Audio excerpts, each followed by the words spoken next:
Baik, terima kasih atas kesempatannya. Saya Ratnantika Pratiwi dengan NIM 2019-210696. Nah, di sini kelompok kami akan menjelaskan mengenai komunikasi pemasaran. Yang pertama, komunikasi secara sederhana itu diartikan sebagai proses penyampaian pesan dari sumber kepada penerima. Demikian juga komunikasi pemasaran seperti halnya komunikasi yang lainnya, yang merupakan suatu proses penyampaian pesan dilakukan oleh sumber kepada penerima dan dilakukan melalui media tertentu. Nah, komunikasi pemasaran itu merupakan sebuah alat atau media yang digunakan sebuah perusahaan untuk menginformasikan, membujuk, dan mengingatkan konsumen tentang produk yang dijual baik secara langsung maupun tidak langsung. Selanjutnya, komunikasi itu merupakan faktor yang berperan penting dalam pengambilan keputusan konsumen. Melalui komunikasi ini, konsumen itu mendapatkan informasi yang akan mempengaruhi persepsinya terhadap sebuah produk. Jadi, sebuah produk uh, itu dipersepsikan sebagai produk bermutu jika komunikasi yang dilakukan itu berisi pesan bahwa produk yang ditawarkan itu memiliki keunggulan seperti halnya yang diharapkan oleh konsumen. Lalu sebuah produk uh, yang sebenarnya memiliki keunggulan atau bisa di keunggulan atau memiliki manfaat yang berguna gitu ketika dipersepsikan sebagai produk yang biasa saja. Itu bisa jadi hal tersebut dipersepsikan konsumen itu sebagai produk yang biasa saja atau seperti produk-produk umumnya pada pasaran lainnya seperti itu. Apabila komunikasi yang dilakukan atau yang disampaikan perusahaan kepada konsumen itu tidak menonjolkan kelebihan manfaat atau benefit yang dimiliki oleh sebuah produk tersebut. Misalnya perusahaan X itu sedang meluncurkan produk handphone terbarunya, tetapi mereka tidak menuliskan spek yang dimiliki oleh handphone tersebut. Nah, maka hal ini akan membuat konsumen itu berpikir bahwa handphone itu tuh sama dengan merek handphone yang lainnya. Nah, hal ini juga dapat terjadi apabila adanya ketidaksesuaian antara komunikasi dengan konsumen. Nah, bahkan konsumen itu bisa menganggap bahwa perusahaan itu melakukan sebuah kebohongan ketika penyampaian komunikasinya kepada pelanggan atau konsumen itu tidak sesuai dengan apa yang konsumen harapkan. Contohnya, saat kita belanja produk elektronik. Nah, sebuah merek elektronik X itu sedang menawarkan produknya dengan harga khusus atau potongan harga.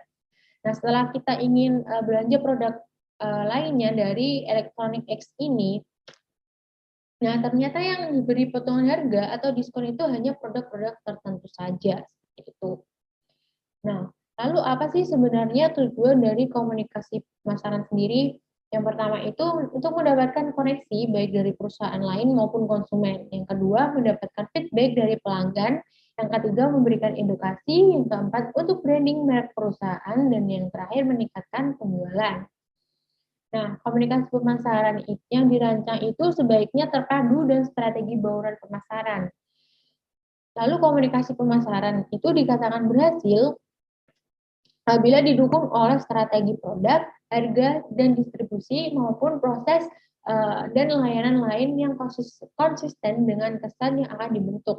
Lalu terdapat beberapa jenis alat promosi yang dapat digunakan oleh pemasar untuk mengkomunikasikan produknya, yaitu melalui perikanan, penjualan personal, promosi penjualan, hubungan masyarakat dan publisitas, pemasaran langsung, dan juga pemasaran interaktif.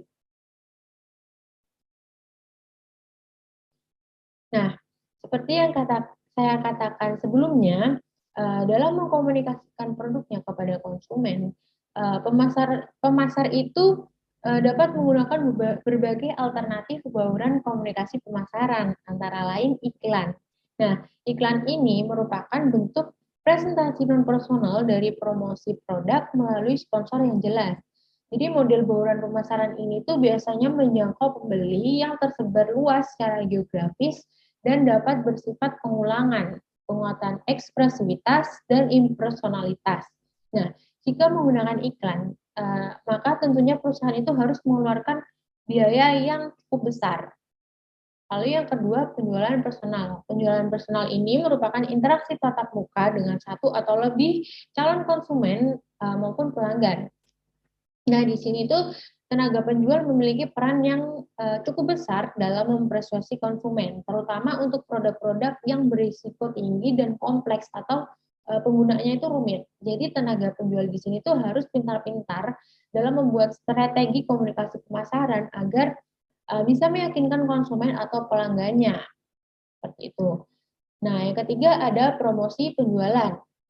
Promosi penjualan ini bentuknya dapat berupa insentif jangka pendek yang diberikan kepada konsumen untuk mencoba dan melakukan pembelian ulang terhadap sebuah produk. Biasanya model bauran pemasaran ini tuh dengan menggunakan potongan harga, diskon, hadiah, voucher, dan lain-lain. Nah, hal ini tuh guna menarik perhatian pembeli. Lalu promosi penjualan ini banyak dilakukan oleh pemasar-pemasar seperti saat ini ya, contohnya saat kita belanja di supermarket, biasanya kita kan mendapatkan potongan harga tuh. Nah, bahkan kita bisa mendapatkan hadiah biasanya itu saat kita belanja di misalnya di Superindo. Nah, ketika kita belanja senilai 500.000 atau berkelipatan gitu ya, kita bisa mendapatkan hadiah dari Superindo seperti itu. Nah, bahkan sekarang pun di e-commerce banyak penawaran-penawaran seperti diskon, potongan harga, cashback, dan lain-lain. Nah, selanjutnya itu hubungan masyarakat dan publisitas. Nah, bentuk aktivitasnya itu beragam. Bisa berupa program-program yang mempromosikan, bahkan program yang sifatnya menjalin relasi dengan para pemangku kepentingan yang tujuannya untuk penguatan citra produk maupun perusahaan itu sendiri.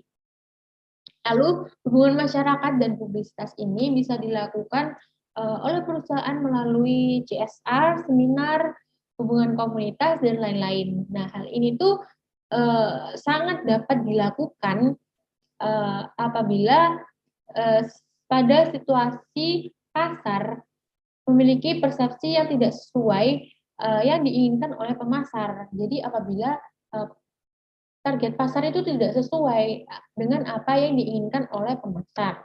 Seperti itu. Selanjutnya pemasaran langsung. Nah, pemasaran langsung ini dapat dilakukan melalui telepon, email, taksmail, internet, e-commerce, blog, situs web, dan lain-lain yang tujuannya untuk mengenalkan produk atau berkomunikasi langsung dengan konsumen yang dituju. Contohnya, Indomaret yang biasanya mengirimkan pesan bahkan melalui line ya biasanya. Ketika mereka sedang mengadakan promo untuk produk tertentu. Nah, ini tuh merupakan sebuah reminder untuk konsumen Indomaret bahwa ini loh Indomaret hari ini sedang ada promo seperti itu. Nah, pemasaran langsung yang dilakukan dengan mengirimkan pesan kepada pelanggan dengan penawaran khusus atau ajakan untuk bertindak. Nah, metode ini tuh seringkali digunakan untuk mempromosikan penawaran terbatas atau peluncuran produk baru. Nah, yang terakhir yaitu pemasaran interaktif. Nah, bentuknya itu berupa pemasaran online ya, seperti halnya pemasaran langsung tadi, yang tujuannya untuk melibatkan konsumen baik secara langsung ataupun tidak langsung. Nah, pemasaran langsung dan interaktif ini tuh memiliki 3 kelebihan, yaitu pesan yang disiapkan itu dengan sangat cepat dapat disesuaikan untuk menarik calon pembeli yang ditargetkan atau calon konsumen yang ditargetkan. Nah, pesan itu juga dapat diubah segera berdasarkan respon individu. Dalam hal ini individu pelaku pemasaran yang terikat dengan perusahaan. Seperti itu. Nah, selanjutnya terdapat beberapa komponen dalam komunikasi. Yang pertama itu sumber. Nah, sumber itu adalah pengirim pesan. Jadi sumber itu pengirim pesan. Nah, dalam komunikasi pemasaran, sumber komunikasi pemasaran ini bisa saja bersifat formal maupun informal atau tidak formal. Nah, sumber formal adalah pihak-pihak yang secara resmi ditugaskan oleh perusahaan untuk menyampaikan pesan kepada pihak lain seperti konsumen, agen, dan masyarakat. Dan juga lembaga-lembaga resmi baik yang bersifat profit maupun non-profit. Nah, lalu sumber informal itu adalah masyarakat luas. Dan sumber informal ini biasanya penyampaian informasinya itu dari mulut ke mulut seperti itu. Nah, lalu apa sih sebenarnya yang dilakukan oleh sumber atau pengirim pesan? Nah, sumber itu melakukan fungsi pengkodean pesan atau encode dalam bentuk bahasa, simbol, dan isyarat lainnya yang nantinya itu akan diterima oleh si penerima atau receiver. Nah, contohnya itu pada slide yang pertama itu, nah, rekan-rekan itu pastinya sudah tahu ya logo Nike. Logo Nike itu bentuknya seperti centang. Dan biasanya itu diikuti dengan kata-kata just do it. Nah, maksud dari hal ini itu perusahaan Nike menyampaikan pesan kepada konsumen bahwa pilihannya untuk menggunakan produk Nike itu sudah tepat dengan kualitas yang bagus, sehingga perusahaan Nike itu mengajak dan membujuk konsumen untuk segera membeli dan menggunakan produk Nike. Seperti itu. Nah, itulah pesan yang ditangkap oleh konsumen. Dan kode pesan ini tuh tidak hanya berupa simbol, dapat juga berupa isyarat dan bahasa tubuh. Nah, contoh yang kedua itu pada iklan sabun Lux. Nah, tentunya rekan-rekan sudah tidak asing ya dengan iklan sabun Lux, dan tentunya rekan-rekan sudah pada tahu perusahaan Unilever itu selalu menggunakan model wanita ya dalam sabun iklan Lux ini. Nah, iklan sabun Lux ini menawarkan perubahan warna kulit, tekstur, dan sebagainya yang membuat wanita atau calon konsumennya itu melihat iklan sabun Lux ini dengan model wanitanya yang sedang biasanya itu menyentuh tubuhnya ya, menyentuh tubuh kulit tubuhnya yang putih, halus, bersih itu menjadi konsumen itu menjadi tertarik untuk menggunakan produk sabun Lux itu. Jadi bahasa tubuh wanita pada iklan sabun Lux ini merupakan representasi atau tanda yang dieksploitasikan sedemikian rupa sehingga hal itu sebagai daya bujuk atau media pembujuk bagi konsumen wanita yang diinterpretasikan bahwa kulit halus, putih, bersih, dan wangi itu adalah impian setiap wanita yang dapat terwujud dengan memakai sabun Lux yang ditampilkan dalam iklan di televisi ini. Nah, sekian yang dapat saya sampaikan. Untuk komponen komunikasi pemasaran selanjutnya akan dilanjutkan oleh rekan saya. Terima kasih.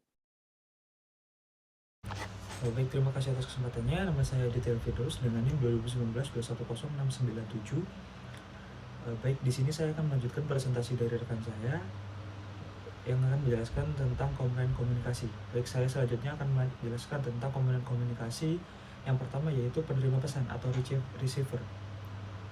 Jadi dalam bisnis sasaran utama pemasaran itu adalah tentu saja konsumen ya, yaitu biasa disebut itu customer oriented. Jadi aliran komunikasi yang disalurkan dari pengirim pesan atau produsen ke konsumen itu seharusnya paling mudah itu bersifat rasional dan juga mudah dipahami. Kenapa? Karena ketika kita membuat pesan yang tidak rasional, bahkan susah dipahami, maka tujuan kita menyampaikan pesan tersebut tidak akan sampai kepada konsumen. Kenapa? Karena konsumen itu kebiasaan kebanyakan orang itu tidak suka hal yang terlalu hiperbol atau terlalu bertele-tele.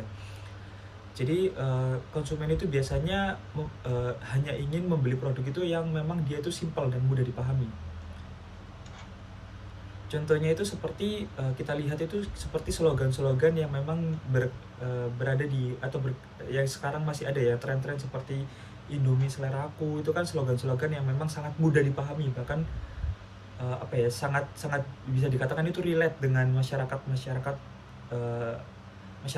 Indonesia gitu. Jadi kenapa hal tersebut itu harus dipermudah? Karena ketika konsumen itu sulit untuk memahami suatu pesan dari suatu produk, tentu saja konsumen itu akan mempertimbangkan untuk membeli suatu produk tersebut. Jadi tugas kita sebagai marketing itu tentu saja harus benar-benar bisa memanfaatkan komponen komunikasi itu yang pesannya itu bisa dipikir secara rasional dan juga sangat mudah dipahami.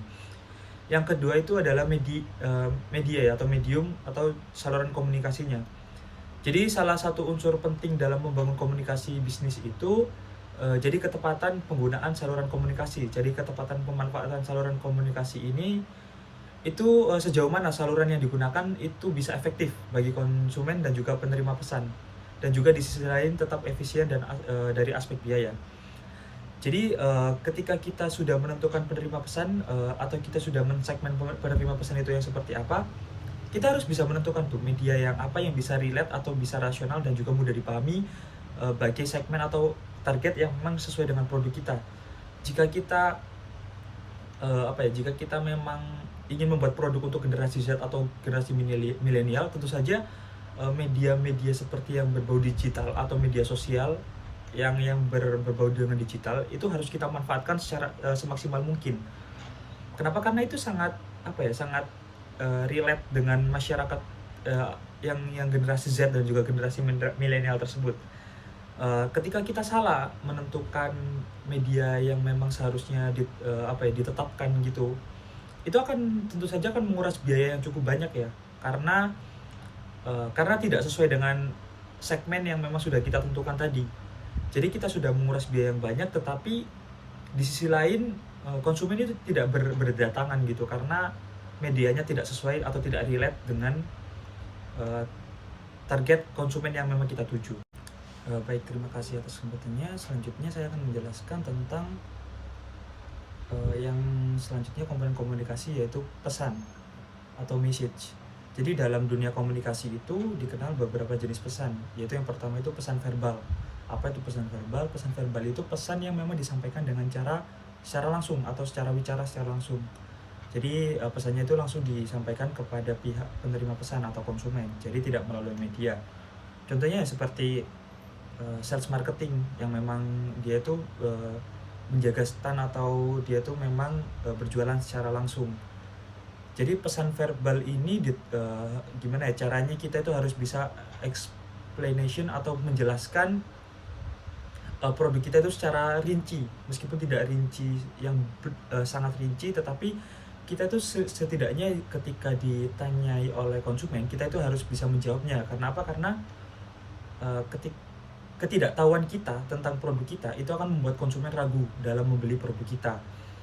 Jadi pesan verbal ini memang seorang marketing itu harus, dia itu tahu ketika dia menjual mobil itu, dia tuh setidaknya tahu komponen-komponen mobil tersebut dan apa keunggulan-keunggulan yang memang ada dalam mobil atau produk yang kita jual. Jadi pengetahuan atau wawasan umum soal produk yang kita jual itu sangat diperlukan.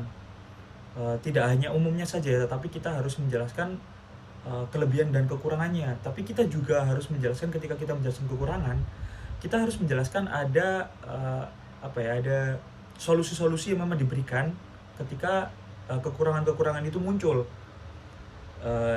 Tapi yang paling penting adalah kita tuh harus tahu komponen-komponen yang sesuai dengan produk yang memang kita jual, karena itu akan menarik konsumen itu sendiri ketika dia itu berhadapan langsung dengan sales marketing atau semacamnya. Yang kedua itu pesan non-verbal, yaitu pesan yang disampaikan secara tidak langsung kepada pihak penerima pesan atau konsumen. Jadi pesan non-verbal ini itu biasanya menggunakan media seperti kayak baliho, atau dari media televisi, dari iklan YouTube, atau mungkin yang lain. Jadi dari pesan non-verbal itu kita harus benar-benar mengemas kreatornya ya. Jadi mengemas seperti apa isi kontennya. Kenapa? Karena seperti yang kita tahu, sebenarnya baliho-baliho tersebut itu tidak akan viral ketika dia itu tidak disebarkan di media sosial. Jadi sebenarnya membantu secara tidak langsung itu bukan hanya balihonya yang memang isi kontennya di baliho, tetapi isi konten yang memang diberikan ketika ada orang penasaran, akhirnya dia entah itu di snap di Instagram atau mungkin di upload di TikToknya, akhirnya viral. Itu akan juga membuat membuat pesan nonverbal kita itu akan sangat tersampaikan ya, karena hal tersebut yang kita inginkan, yaitu viral. Contohnya itu seperti mungkin kalian tahu ya, seperti kasusnya Deddy Corbuzier dan juga Ivan Gunawan saat itu. Dia tuh saling meledek melalui baliho, melalui bahkan di mobil apa ya, lupa aku, di mobil itu juga dia tuh kayak menempelkan podcastnya Om Deddy gitu. Jadi mereka berdua itu sudah menyeting itu gitu, dan untuk membuat itu viral, Om Deddy itu juga memberikan apa ya, meminta tolong kepada rekan-rekannya yang juga selebritis dan juga selebgram itu untuk dia tuh mengepost di instastorynya supaya itu juga naik. Sebenarnya bukan hanya balihonya yang menorong, tetapi strategi atau isi kontennya. Jadi itu juga penting untuk pesan nonverbal. Ya selanjutnya itu kombinasi keduanya, yaitu antara pesan verbal dan juga nonverbal. Jadi ketika menjual sebuah produk, jadi produsen itu tidak hanya menggunakan media nonverbal saja seperti media televisi, tetapi juga media verbal, yaitu pembicaraan langsung dengan konsumen. Kalau di antara keduanya ini biasanya itu seperti kita mempresentasikan produk kita. Jadi kita juga menayangkan VT atau video singkat mengenai produk kita. Jadi tidak hanya kita menjelaskan atau mempresentasikannya, tetapi kita juga memberikan tayangan-tayangan secara singkat tentang produk kita. Jadi kombinasi antara keduanya. Baik, selanjutnya saya akan menjelaskan tentang umpan balik atau feedbacknya. Ini yang terakhir ya. Umpan balik dari proses penyampaian pesan itu merupakan isyarat apakah proses pesan itu telah sampai secara sukses atau belum. Jadi dari serangkaian yang dijelaskan tadi, feedback ini sangat diperlukan ya. Kenapa? Karena ketika kita tahu pesan atau komunikasi yang kita sampaikan itu tidak sampai di konsumen, itu bagaimana kita bisa tahunya ya? Kita tahu dari ternyata produk kita tidak terjual sesuai dengan target. Itu kan termasuk feedback ya dari komunikasi yang memang sudah kita lakukan. Jadi kita itu harus melakukan evaluasi. Contohnya itu seperti yang dijelaskan oleh Pak Burhan, kita itu tidak bisa hanya memindahkan Pizza Hut itu dari dia tuh yang di konsep eksklusif, yaitu tempatnya yang mewah, di mana tidak hanya orang-orang tertentu yang bisa datang. Tiba-tiba karena pandemi, mau nggak mau harus menjual produknya di samping jalan gitu. Jika tidak ada pesan atau message yang diberikan kepada konsumen, orang akan menjudge seperti tidak elegan lagi ya produk ini gitu. Tetapi dengan adanya pesan yang seperti yang disampaikan Pak Burhan waktu itu akan membuat Pizza Hut itu akan tetap gitu loh, elegannya tetap muncul gitu. Jadi hal tersebut itu juga harus sangat dipertimbangkan ya, karena ucapan itu atau komunikasi itu sangat berarti untuk sebuah produk. Jadi seperti itu. Terima kasih. Selanjutnya akan dilanjutkan oleh rekan saya. Baik, Assalamualaikum warahmatullahi wabarakatuh. Terima kasih atas kesempatannya. Perkenalkan, nama saya Adi Firmansyah, nomor induk mahasiswa 2019-210698. Jadi di sini saya akan melanjutkan presentasi dari rekan saya terkait dengan gangguan komunikasi. Jadi gangguan komunikasi dapat mempengaruhi cara seseorang menerima, mengirim, memproses, dan memahami konsep. Gangguan ini juga dapat mengganggu keterampilan berbicara dan bahasa, serta kemampuan untuk mendengar dan memahami pesan. Nah, gangguan komunikasi memiliki pengertian bahwa segala sesuatu yang dapat mendistorsi pesan. Hal apapun yang menghalangi penerima untuk menerima pesan. Dari pengertian para ahli, gitu ya, dapat disimpulkan bahwa hambatan komunikasi adalah segala bentuk gangguan yang terjadi di dalam proses penyampaian dan penerimaan suatu pesan dari individu kepada individu yang lain, yang mana disebabkan oleh faktor lingkungan maupun faktor fisik dan psikis dari individu itu sendiri. Seperti itu. Nah, mengapa terjadi suatu gangguan komunikasi? Jadi ada beberapa faktor yang membuat gangguan komunikasi itu sendiri. Yang pertama adalah hambatan yang bersifat teknis, gitu ya. Nah, hambatan yang bersifat teknis ini adalah hambatan yang disebabkan oleh berbagai faktor. Seperti yang pertama, kurangnya sarana dan prasarana yang diperlukan dalam proses komunikasi. Kemudian yang kedua, penugasan teknik dan metode berkomunikasi yang tidak sesuai. Kemudian tiga, yaitu kondisi fisik yang tidak memungkinkan terjadinya proses komunikasi yang mana dibagi menjadi kondisi fisik manusia, kondisi fisik yang berhubungan dengan waktu atau situasi atau keadaan dan juga kondisi peralatan. Nah, yang pertama. Kemudian kedua, hambatan semantik, gitu ya, yaitu hambatan yang disebabkan kesalahan dalam menafsirkan, kesalahan dalam memberikan pengertian terhadap bahasa atau kata-kata, kalimat, kode-kode yang dipergunakan dalam proses komunikasi. Seperti itu. Kemudian selanjutnya yaitu hambatan perilaku. Nah, hambatan perilaku ini disebut juga hambatan kemanusiaan. Nah, mengapa kemudian seperti itu? Karena hambatan yang disebabkan berbagai bentuk sikap atau perilaku, baik dari komunikator maupun komunikan. Hambatan perilaku ini tampak dalam berbagai bentuk, seperti, yaitu yang pertama, pandangan yang sifatnya a priori. Kemudian yang kedua, prasangka yang didasarkan pada emosi. Kemudian yang ketiga, suasana otoriter. Kemudian yang keempat, ketidakmauan untuk berubah. Kemudian yang terakhir yaitu sifat yang egosentris. Jadi itu adalah faktor-faktor dari gangguan komunikasi. Nah, selanjutnya saya akan membahas terkait dengan proses komunikasi. Nah, proses komunikasi, rekan-rekan, yaitu bagaimana komunikator menyampaikan pesan kepada komunikannya, sehingga dapat menciptakan suatu persamaan makna antara komunikan dengan komunikatornya. Nah, proses komunikasi ini bertujuan untuk dapat menciptakan komunikasi yang lebih efektif atau sesuai dengan tujuan komunikasi pada umumnya. Nah, komunikasi pemasaran gitu ya, terlalu sering hanya berfokus pada mengatasi kesenjangan kesadaran gitu ya, terkait dengan produk, citra, atau preferensi dalam sasaran atau dalam pasar sasaran maksud saya. Nah, titik awal dalam proses komunikasi ialah memeriksa semua interaksi potensial yang mungkin dimiliki pelanggan sasaran dengan produk dan perusahaan. Misalnya, seseorang yang ingin membeli komputer atau HP, maka mereka akan bertanya kepada orang lain gitu ya. Melihat iklan di televisi, kemudian membaca artikel di koran, majalah, atau media online, dan lain sebagainya. Nah, dengan demikian rekan-rekan sekalian, pemasar perlu menilai pengalaman dan kesan-kesan manakah yang paling berpengaruh gitu.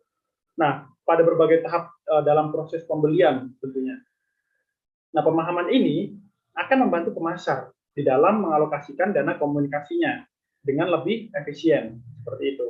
Nah, untuk melakukan komunikasi secara efektif, pemasar perlu memahami unsur-unsur fundamental yang mendasari komunikasi efektif. Seperti itu. Nah, demikian adalah gambaran besar dari proses komunikasi. Yang pertama yaitu dari siapa? Yaitu dari komunikator, gitu ya. Kemudian mengatakan apa? Yaitu pesan. Kemudian caranya bagaimana? Dengan cara verbalkah? Atau cara non-verbal? Atau bagaimana? Seperti itu. Kemudian diterima kepada siapa? Atau penerimanya, gitu ya. Nah, sehingga penerima itu nanti akan memberikan umpan balik, gitu. Atau hasil dari pesan itu tadi, yang nantinya akan diterima juga kepada komunikatornya. Nah, itu adalah gambaran besar dari proses komunikasi. Baik, selanjutnya saya juga akan menjelaskan terkait dengan mendesain komunikasi yang efektif. Jadi, cara mendesain komunikasi yang efektif ini sebenarnya ada berbagai macam. Namun saya akan menjelaskan beberapa karena akan dijelaskan oleh rekan saya selanjutnya.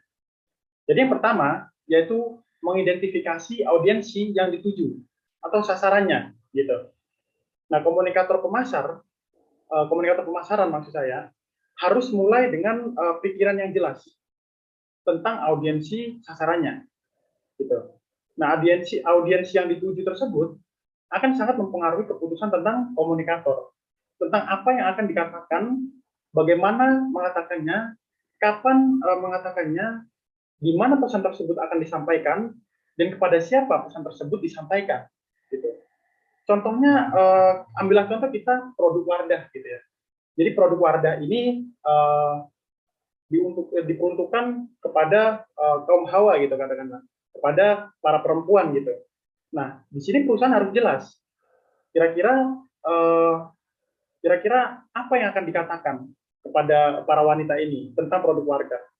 Kemudian bagaimana mengatakannya, seperti itu. Dengan cara verbal kah? Atau dengan cara non-verbal kah? Atau bagaimana? Kemudian kapan mengatakannya? Dan di mana pesan tersebut akan disampaikan? Apakah di iklan TV, atau di baliho, atau di media sosial, atau bagaimana? Seperti itu. Jadi dengan demikian, identifikasi audiens yang dituju ini jelas dan juga efektif gitu.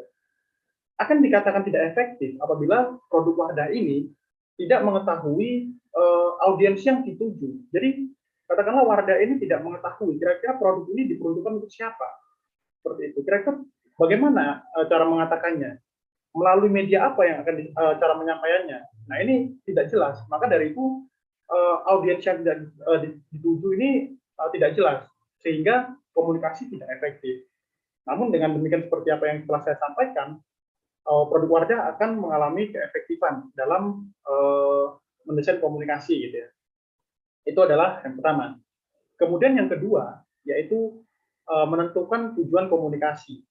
Nah, setelah pemasar, maksud saya setelah pasar sasaran dan karakteristiknya diidentifikasi, komunikator pemasaran harus memutuskan tanggapan yang diharapkan dari audiensi. Nah, tanggapan terakhir yang diharapkan dari audiensi yaitu pembelian, kepuasan yang tinggi, dan cerita dari mulut ke mulut yang baik. Gitu. Nah, pemasar mungkin menginginkan tanggapan kognitif, pengaruh atau perilaku dari audiens yang dituju.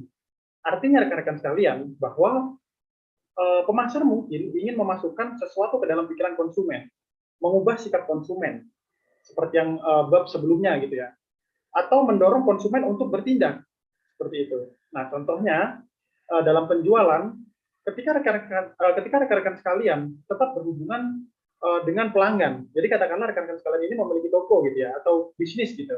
Nah, rekan-rekan sekalian ini berhubungan dengan pelanggan, memperlakukan mereka sebagai aset berharga dan mengundang umpan balik.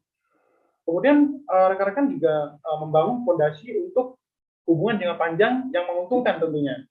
Nah, hal ini gitu ya, hal ini dapat menyebabkan bisnis yang berulang, bisnis yang meningkat, dan bisnis rujukan dari konsumen yang puas. Katakanlah ketika kita membeli produk di salah satu marketplace. Nah, ketika penjual memberikan respon yang baik, balas pesan dengan cepat, dengan kalimat yang sopan, memberikan respon yang positif, maka tentu kita akan balik ke situ lagi gitu untuk membeli produk yang baru, produk lain maksud saya. Jadi bisnisnya akan berulang. Bahkan kita juga akan merekomendasikan ke orang lain, ke teman terdekat kita atau saudara kita untuk membeli produk di toko tersebut. Karena toko tersebut memiliki pelayanan yang baik, seperti itu, atau komunikasi yang baik juga gitu. Itu dari salah satu dari tujuan komunikasi. Nah, mungkin seperti itu yang dapat saya sampaikan. Apabila ada kurang lebihnya, saya mohon maaf. Akhir kata dari saya, wassalamualaikum warahmatullahi wabarakatuh. Terima kasih. Baik, Assalamualaikum warahmatullahi wabarakatuh. Terima kasih atas kesempatannya. Perkenalkan, nama saya Melinda Putri Kirana dengan NIM 2019-210-701. Nah, di sini saya akan melanjutkan presentasi dari rekan saya, yaitu mendesain komunikasi pemasaran yang efektif. Yaitu yang pertama tadi sudah dijelaskan oleh rekan saya. Yang pertama ada menentukan khalayak sasaran. Dan yang kedua ada menentukan tujuan komunikasi. Nah, dan di sini saya akan menjelaskan tentang yang ketiga, merancang pesan, yaitu komunikasi pemasaran akan berhasil jika pesan dirancang itu dapat dirancang dengan baik. Untuk itu, maka perlu untuk dirancang seperti isinya, struktur, dan format pesan yang akan disampaikan. Sebuah komunikasi pemasaran tentang produk telepon genggam itu akan menarik jika pesannya itu mempunyai daya tarik rasional. Kemudian pesan dapat dirancang dengan beberapa alternatif metode, yaitu yang pertama ada metode satu sisi atau dua sisi, yaitu pemasar dapat merancang struktur pesannya dari satu sisi saja, yang mengungkapkan keunggulan dan kelebihannya dari produk yang akan dikomunikasikan, atau dari dua sisi. Kemudian jika pemasar menggunakan metode dua sisi ini, maka dalam menyampaikan pesannya itu selain mengungkapkan hal yang positif, juga dapat memberikan informasi tentang kekurangan atau kelemahan produk. Kemudian metode yang kedua, ada metode perbandingan, yaitu metode ini tuh sering digunakan ketika pemasar itu membandingkan secara langsung maupun tidak langsung produknya itu. Soalnya maksudnya itu gini, dibandingkan dengan produk pesaing. Karena metode ini tuh akan memperkuat pemosisian produk. Untuk memperkuat pemosisian produk ini tuh dapat diingat di benak konsumen. Beberapa studi itu yang dilakukan mengungkapkan bahwa iklan itu dengan metode ini tuh mampu menimbulkan efek yang lebih positif dari yang sebelumnya terhadap sikap merek. Yaitu kemudian ada yang ketiga, ada metode daya tarik periklanan. Yaitu iklan yang disajikan agar menarik itu mampu mempengaruhi konsumen perlu dirancang sedemikian rupa agar dapat menarik konsumen tersebut. Kemudian yang keempat, saya akan menjelaskan tentang pemilihan media. Yaitu setiap media itu memiliki kelebihan dan kekurangan. Pemahaman terhadap hal ini itu penting agar konsumen itu dapat memilih mana yang tepat. Masing-masing media itu memiliki keunggulan dan kekurangan masing-masing. Oleh karena itu, pemasar seharusnya memperhatikan keunggulannya dan kelemahannya agar dapat memilih media yang tepat untuk sarana komunikasi pemasaran yang akan dilakukan. Dalam memilih media ini itu perlu dipertimbangkan seperti media habitat konsumen atau jenis media apakah yang biasanya digunakan oleh pasar sasaran. Kemudian yang kedua itu harus kita itu mempunyai kesesuaian khalayak dari media yang akan dituju atau pasar sasaran yang akan dituju. Kemudian yang terakhir itu ada tipe pesan yang akan digunakan. Contohnya jika iklan produk Anda ini tuh banyak mengandung pesan visual, maka televisi itu merupakan media yang tepat untuk yang dipilih. Kemudian saya akan menjelaskan tentang melakukan evaluasi. Yaitu langkah terakhir yang akan digunakan adalah mengevaluasi sejauh mana efektivitas merancang komunikasi itu yang sudah dibuat. Caranya adalah dengan mengevaluasi umpan balik yang timbul pemasar dapat mengukur efektivitasnya dari respon konsumen, sikap, dan kemampuan konsumen untuk mengingat iklan atau pesan yang akan disampaikan tersebut. Itu saja yang dapat saya sampaikan, kurang lebihnya mohon maaf dan akan dilanjutkan oleh rekan saya. Terima kasih.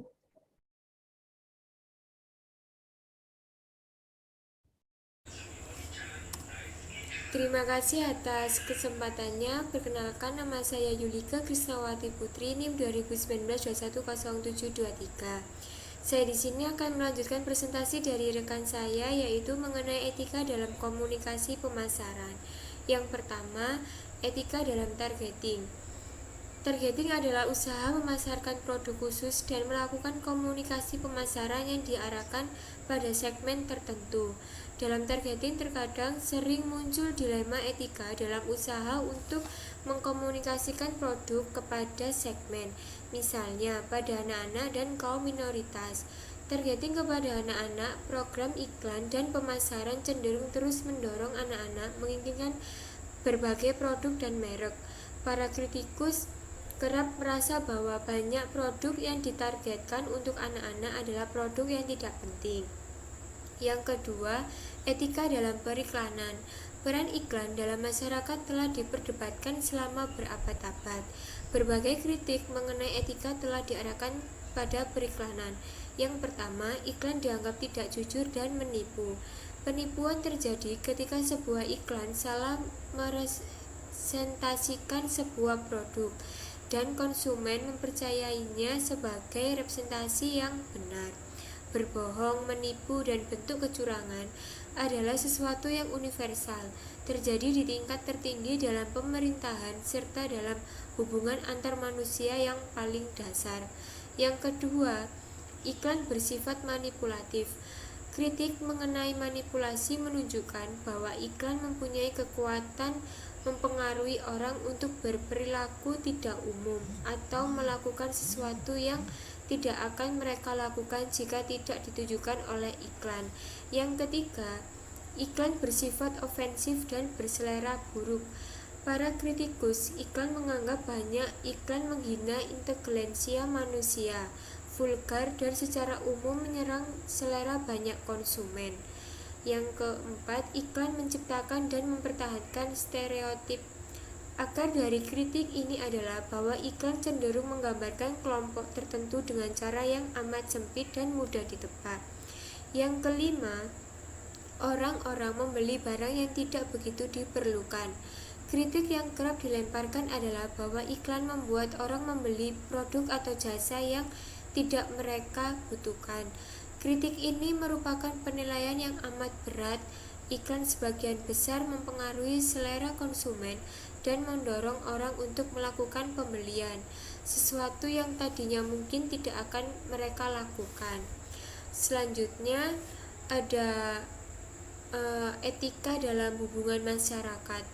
Publisitas satu aspek dari hubungan masyarakat yang berhubungan erat dengan komunikasi pemasaran, melibatkan penyampaian informasi positif mengenai sebuah perusahaan dan produk-produknya, dan memperbaiki publisitas negatif. Yang kedua, ada etika dalam kemasan dan merek. 4 aspek dalam pengemasan yang melibatkan masalah etis adalah: yang pertama, informasi label dalam kemasan sebaiknya memberikan informasi yang tidak berlebihan.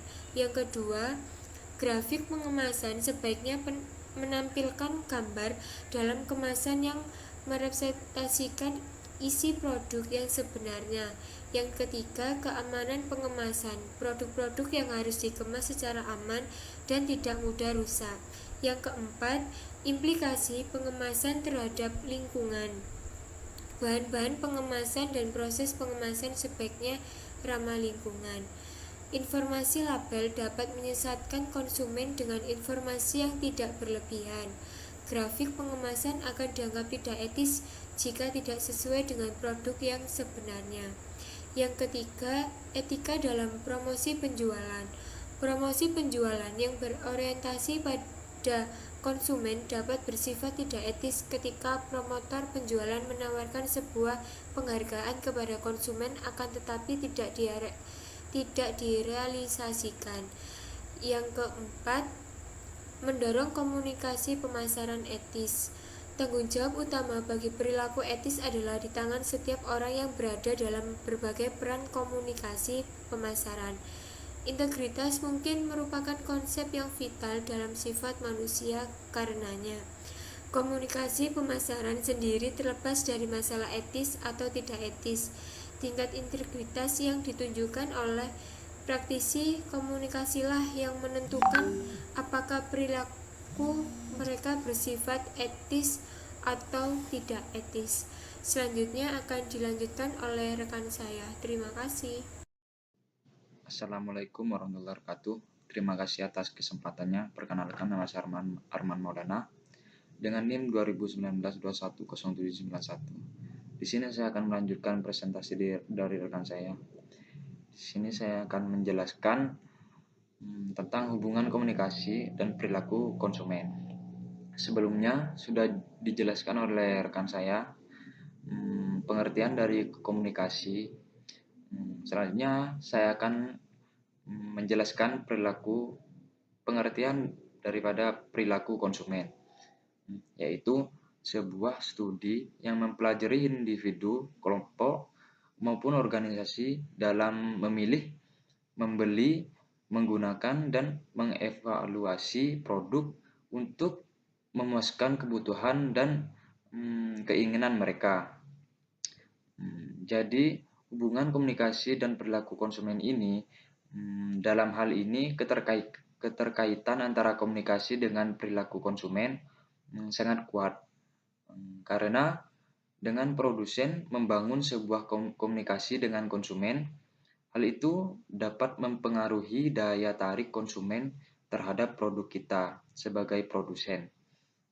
Jika kita dapat memilih cara komunikasi yang tepat, maka keuntungan yang besar bisa kita dapatkan dari konsumen lewat loyalitas para konsumen terhadap suatu produsen. Loyalitas merupakan hal yang paling penting yang harus dapat dibangun dan ditingkatkan oleh produsen kepada konsumen jika ia ingin mendapatkan keuntungan yang besar dari segi manapun. Terima kasih.